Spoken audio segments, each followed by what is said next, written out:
को बनाकर वहाँ से नंद इधर ऋषि को विजिट कर नंद को ऋषि कर वहाँ पर ऋषि हो जाएगा। आज समय द्वादश के भीतर द्वादश उधर तो 12 में आया है।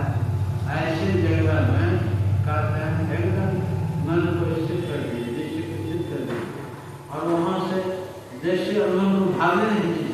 वहाँ पर चाह को केंद्रित कर दीजिए, सुख मिलने की चाह करें और वहाँ पर अगर आप केंद्रित हो जाएंगे तब जो आपको जो कुछ भी दर्शन होगा ज्योति अथवा शब्द दोनों मिल जाएगा। ज्योति भी मिल जाएगा और शब्द भी मिल जाएगा और वह ज्योति शब्द मिलेगा तो कभी खत्म नहीं होगा, वो कभी खत्म नहीं होगा। उसी को अभी आपको मैंने कह करके सुनाया कि मंजन फल देखे ही मंजन करना हुआ, मन का मानना यही हुआ। इस मंजन को कोई भी कर सकता, कोई शुद्ध कर सकता है, मंजन को शुद्ध नहीं कर सकता। वो सही कहते हैं क्या इस मंजन को जो भी कर लेगा तो तुरंत उसको फल मिलेगा। मंजन जिस तरह जो मंजन कर लेगा तो मंजन करेगा भी फल मिलेगा के बाद नहीं, इस मंजन का तुरंत फल मिलता है। मंजन फल के तरफ आना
सलाम दे करके एकदम एक तक बगलवा जाम एकदम तक ऐसे ऐसे फट खा ले तो बगुला मछली खाता है।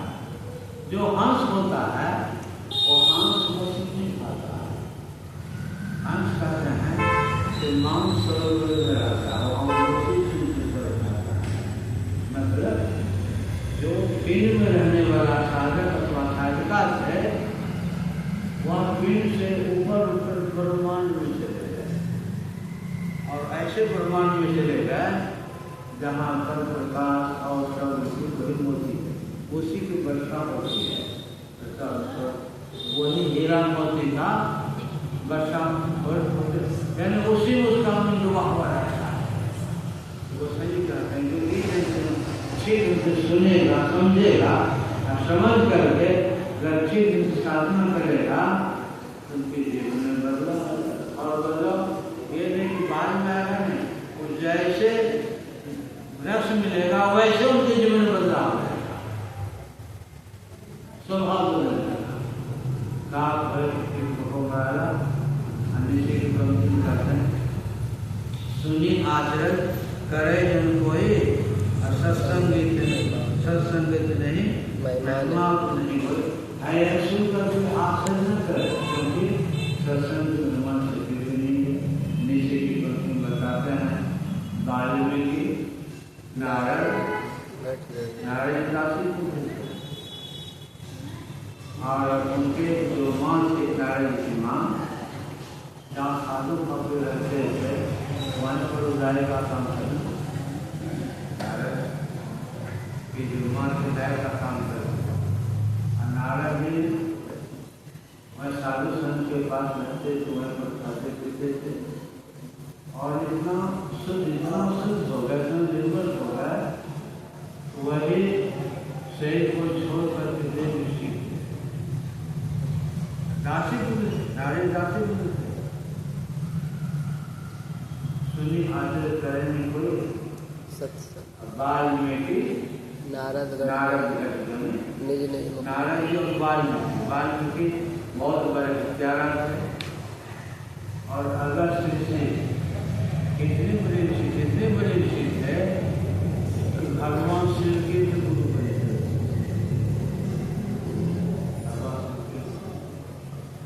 उसका धारा से भी अब मतलब सत्संग करवाते दासी थे जिसका धारा से उत्पन्न हुए कितने डाकू हत्यारा थे रत्नाकर डाकू। उदाहरण देकर बताता है कि वाल्मीकि नारद अन्य वो खाने का होने आपने अपने होने का अपने लोग घोष गई है।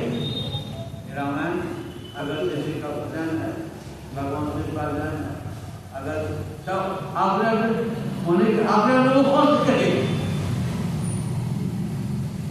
ऐसे ऐसे निश्चित जगह उत्पन्न होकर के सत्संग किया ध्यान किया सत्संग ध्यान करके कितनी बड़ी कितने हम कर गए। हम आगे अगर सत्संग करेंगे ध्यान करेंगे तो हम आपके अंदर में जीवन का बदलाव नहीं है, जरूर आएगा, लेकिन हम लोग कर ही नहीं पाते हैं। जब तक सत्संग में बैठते हैं सत्संग की बातों को सुनते हैं, अगर ध्यान से सुनते अच्छा लगता है, सत्संग में बैठे भी हैं ध्यान से नहीं सुनते हैं तो उसको अच्छा नहीं लगता, क्योंकि मन जाता है आता है लगातार में नहीं सुनता है तो सुनने का जो आनंद होना चाहिए उसको नहीं लगता है। और जिसको सुनने का आदत नहीं है ना उसका मन ऐसा ही होता है, यहाँ बैठे का मन नहीं लगा, मन भाग लगा। ये सुनते सुनते आदत बन जाती है, जब बैठते हैं ज्यादातर सत्संग होते रहे वो सुनते ही रहते हैं, लेकिन जो सुनने का आदत नहीं है वो सत्संग में किसी जरूर कभी सुनेगा कभी भागेगा, इसीलिए उसको आनंद नहीं आता। जो शुरू से अंत संतों की वाणी को गहराई सुनता है उनको बहुत अच्छा लगता है। कहते हैं सुनी आचरण करे जब कोई सत्संग से नहीं मेहमान नहीं हुए वाल्मीकि नारद ने मोहन करेंगे जो बने जल चर थल चर नव चर नाना अजय जल चेतन जीव जहाना मध्य के रति गति बुद्धि भलाए जब नहीं जतन जहां नहीं पाए सो जानू सत्संग तो नहीं करता है। मध्य की रति आपकी मति अच्छी है, आपको तृप्ति मिलती है, मध्य की रति गति अच्छी गति आगे समान मिलता है, अभी आपको आगे समान मिलता है तो ये पूरी जन का आपका उनका फल है, उसी का फल है जो आपको अभी आगे मिलता है, प्रतिष्ठा मिलता है। जो कुछ भी आपको अच्छाई है वो सही कहते हैं कि सत्संग का ही फल है। कभी आपने सत्संग किया है, कभी सत्संग किया है, जिसके फलस्वरूप आपको बुद्धि मिलती है, आपका सत्परिवार भी मिला है। अगर आपको ऐसा नहीं मिल रहा है समझिए कि आपका वो सत्संग भी सहारा ही नहीं, इसके अभाव में नहीं मिलता है। इसलिए वो सही इस सत्संग की पूरी प्रशंसा करते हैं कि हमने आपने जिस अनुपात में संस्कार किया है उसी अनुपात में भी वर्तमान समय में आपको परिवार मिला है, संपत्ति मिला है, यश प्रतिष्ठा उसी अनुसार मिला है। तो पहले क्या कभी मिल रहा है, अभी क्या आगे मिलेगा। इससे हम आपको बहुत सत्संग करना चाहिए। तो बड़ी सागर भक्ति करी जाए। नानक देव जी ने कहा इस तरह सत्संग करते करते आपके जीवन में गुरु से लगाव होगा और गुरु आपको लगाव होगा, तब आप गुरु को खोजिएगा। जब आपको मन में लग जाएगा हमको भक्ति करनी है, जब मन में बैठ जाएगा तो भक्ति करने के लिए युक्ति बताने के लिए आप हो जाएंगे।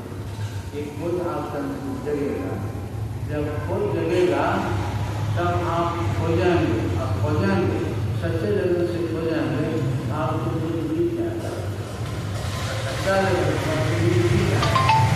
जब आपको मिल जाएगा, जब आपको गुरु मिलेगा तो गुरु को राम से सेवा करनी चाहिए। आप रोज नहीं कर सकते हैं, कुछ न कुछ समय निकाल कर जाइए, गुरु के आश्रम में रहिए, वहाँ सत्संग कीजिए, ध्यान कीजिए, दर्शन कीजिए, खूब श्रद्धापूर्वक दर्शन कीजिए। नहीं बहुत लग सकते हैं, घंटा 2 घंटा 1 दिन जो भी समय मिले घर से मुक्त होकर के वहाँ जाइए, ध्यान कीजिए, सत्संग कीजिए और फिर चले आइए। जिस काम धंधों पर छोटे तो रह नहीं सकते हैं, इसलिए थोड़ा समय निकाल कर जाइए, ध्यान कीजिए। हमारे गुरु महाराज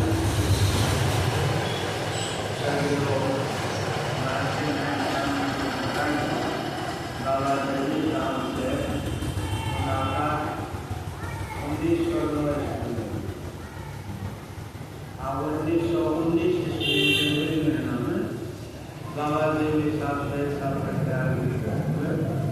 10 साल काफी है।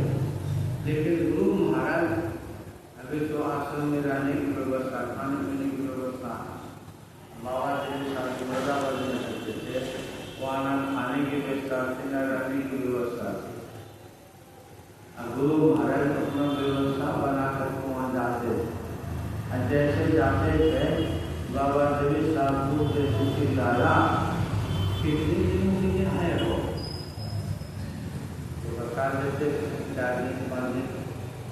अब 4 दिनों के लिए बोलते थे, अभी 3 दिन हुए हैं तो पूछने लगते थे तुम्हारे घर में क्या पता है। 1 दिन पहले तो पूछने लगे, 1 सप्ताह फिर रहने के बाद बोलते थे, 4-5 दिन के बाद पूछने लगे समझाओ